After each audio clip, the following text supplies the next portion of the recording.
Waktu ulangan dimulai sekarang. Woi, Uncis, kerjain cepat. Santai dulu kali Pak, masih buat tato di tangan nih. Pasti dapat 0 lagi tuh anak. Pokoknya kalau masih dapat 0, tidur di luar.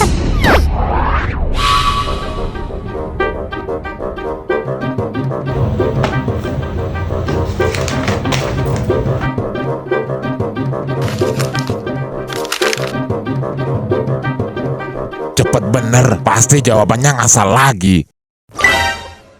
Baik, Bapak bacakan nilai ulangan hari ini. Dan nilai tertinggi di kelas ini Uncis dengan nilai 100.